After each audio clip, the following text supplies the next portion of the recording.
안녕하세요, 백일상입니다.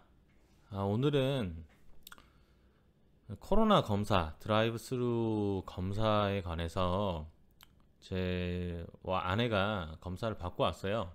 이제 거기 관련해서 한번 얘기를 해볼까 합니다. 뭐 어떤 과정에서 이루어지는지, 그리고 뭐 어떤 증명서라든지 이런 폼이 생겨서 한번 영상을 제작을 해보려고 해요. 그리고 혹시나 제 영상 보시고 호주에서 코로나 검사를 받기를 원하시는 분들에게 참고가 됐으면 해서 영상을 한번 만들어 봤습니다. 일단 2주 전에, 지금부터 2주 전에 호주 전체에 독감 예방 접종을 모두 맞으라고 권고가 내려왔어요.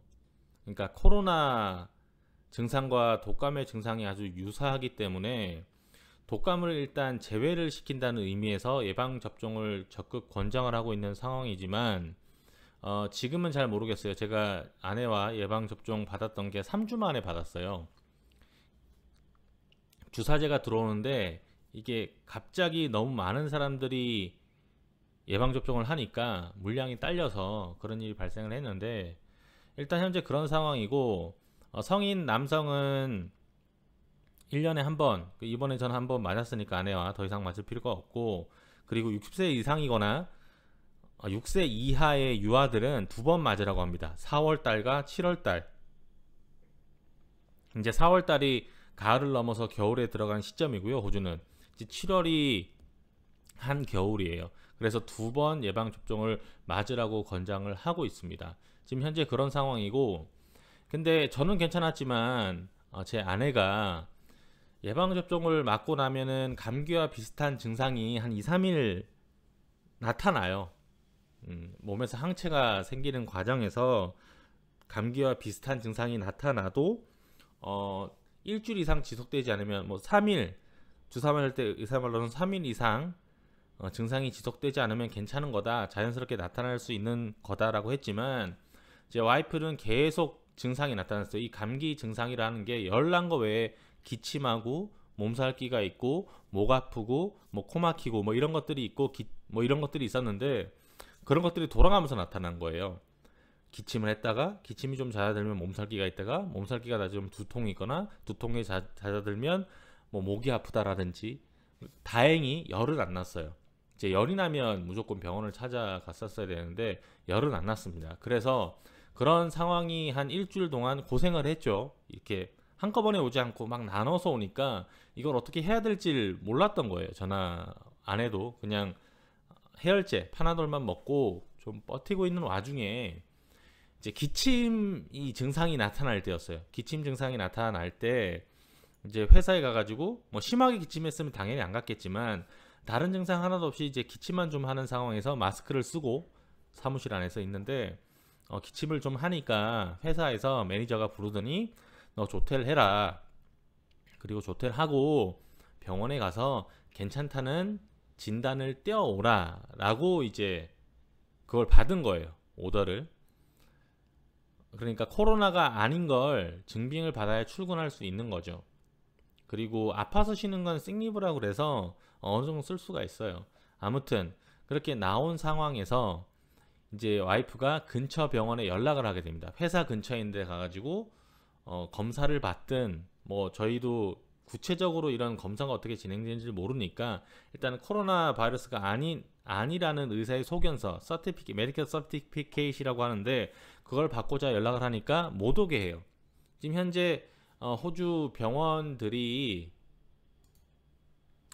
이게 메인 페이지 화면인데, 기침 증세가 있으면 기침하거나 목 아프고 그리고 열이 나면 일단 방문하지 말고 집에서 대기하라고 하고 전화로 상담을 해줍니다. 그리고 연결을 해줘요.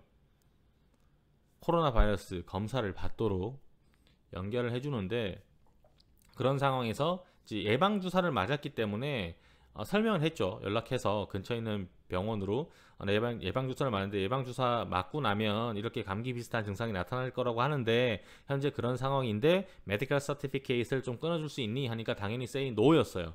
우리는 너에게 독감을 주사를 놔주지도 않았고 방문도 안 되니 네가 주사 맞은 곳으로 연락을 해라. 이제 그렇게 된 상황에서 연락을 했습니다. 주사를 예방 접종 저랑 같이 만데 연락을 하니까 가가지고 서티피케이시 필요해 라고 하니까 방문을 못하게 해요. 뭐 어떻게 기침을 하니? 그러면 올 수가 없어 라고 합니다. 올 수도 없고 메일로 네가 코로나 바이러스 검사를 받도록 해줄 터이니 예약하고 가서 검사를 받아 라는 연락을 받습니다. 그래서 그게 제 기억으로는 벌써 지지난주였네요.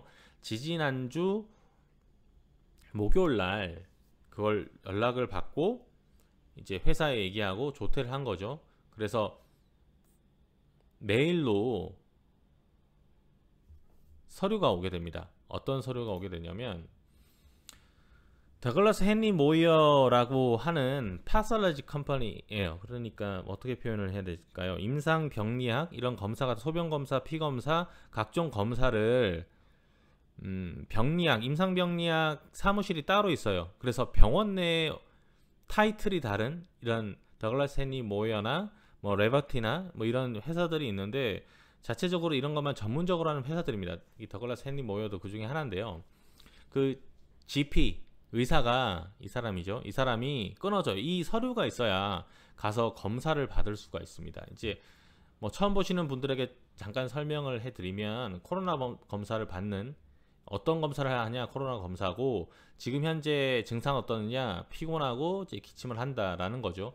그리고 이름, 주소 당연히 들어가고 연락처, 출생, 생년월일 그리고 연락처 뭐 이런 것들 다 기재하게끔 그리고 메디케어 카드 넘버도 이렇게 넣어서 왔어요. 그리고 이렇게 오게 되면 들고 가게 되면 이거를 프린트 아웃 해서 가는 경우가 있고요.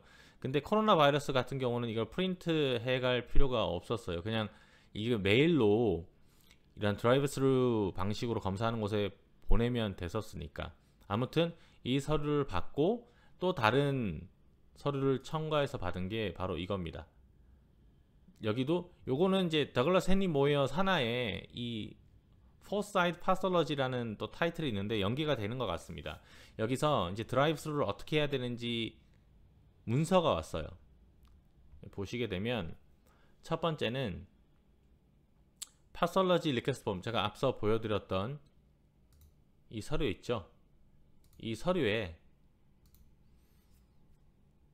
환자의 디테일이 다 들어가야 돼요. 뭐 다 아까 말씀드렸던 메디케어 넘버나 주소, 생년월일, 연락처, 그리고 이제 코로나 바이러스 검사, 그리고 의사가 준 넘버가 있어요. 이게 매치를 시켜야지 진행이 됩니다. 그리고 여기에 연락을 하는 거예요. 이메일을 주거나 연락을 하면 이제 언제 올지 시간을 주는 거고요. 이제 와이프는 목요일날 연락을 해서 토요일날로 받았어요. 시간을. 그래서 리퀘스트 폼 같은 경우는 여기서 주는 폼이 따로 있습니다. 리퀘스트 폼을 따로 주면 그걸 작성해서 들고 가는 거예요. 프린트아웃 해서 가게 되면 노스라이드에 있는, 제가 여기는 방문해 보지 않아서 어딘지 잘 모르겠어요. 이렇게 사진까지 찍어서 이렇게 차로 들어와라. 주소는 이러하다. 그리고 patient not get out of car at any time. 차에서 나오지 마. 그리고 patient to drive to lower undercover car park. 이렇게 들어가면은 아마 살짝 지하로 들어가는 카팍이 있나 보죠. 거기로 들어와. 그리고 도착하게 되면 전화를 해. 2번으로 전화를 하면 의사가 나와서 서류 받고 체크해서 넘겨줄게. 그리고 마지막으로 이 검사 결과는 이 코로나 검사뿐만 아니라 피검사나 소변검사 같은 경우도 일단은 내가 그 상담했던 컨설팅했던 GP 가정의에게 연락이 가게 돼 있어요. 환자 개별적으로 연락을 주진 않아요. 그 결과를 가정의가 받아서 가정의가 각 환자에게 연락하도록 되어 있습니다. 여기도 보시면 이제 닥터에게 가고 not patient 가지 않는다고 되어 있죠. 이걸 받고 잘 다녀왔어요. 잘 다녀와서 결론은 음성 판정이 났습니다. 보시게 되면 24시간에서 48시간 사이 내로 결과가 전달이 된다. 그래서 상당히 걱정을 많이 했었어요. 열이 나지 않았기 때문에, 그리고 여러가지 알려진 코로나 바이러스에 관련된 증상이 없어서 좀 긴장은 하긴 했습니다만, 긴장만 하고 괜찮을 거야 하지만은 결과는 나와봐야 아는 거니까. 결과는 음성으로 나와서 다행히 잘 넘어갔어요. 그래서 이 철저하게 이런 한자의 접촉을 하지 않는 한국의 방식을 잘 따라하고 있는 것 같고요. 현재 호주에서는 적극적으로 이런 드라이브-스루 방식의 선별 진료소를 상당히 많이 늘린 추세, 지금도 늘리고 있고, 지금 현재 100만 건을 돌파를 했어요. 이 코로나 바이러스 테스팅을 해서. 그래서 한 7,000명대 초반에 확진자가 나왔고, 그 중에 이제 사망자는 안타깝게도 100번째 사망자가 엊그제 나왔습니다. 이제 그런 상황이니까 뭐 여기 관련해서 자료를 좀 준비를 해보고 보내고 뭐 보여드리기도 하겠지만, 참 이런 과정들 자체가 사람을 참 힘들게 하는 것 같습니다. 걸렸을 거라는 두려움, 그리고 이게 만약에 걸렸다라고 하면, 만약입니다. 결론은 음성에서 아니지만, 만약에 걸렸다 그러면 저희 가족은 다 격리고요. 집안에만 머물러야 되고요. 그리고 격리를 무시하고 벗어났을 때는 경찰이 잡습니다. 잡히게 되면 벌금이 몇천 불의 벌금을 내게 되는 거고요. 그리고 이제 와이프가 다녔던 회사도 14일간 격리가 되겠죠, 당연히. 그리고 제가 다녔던 회사도 격리가 이루어졌을 겁니다. 저희 아이들이 다녔던 유치원도 마찬가지겠죠.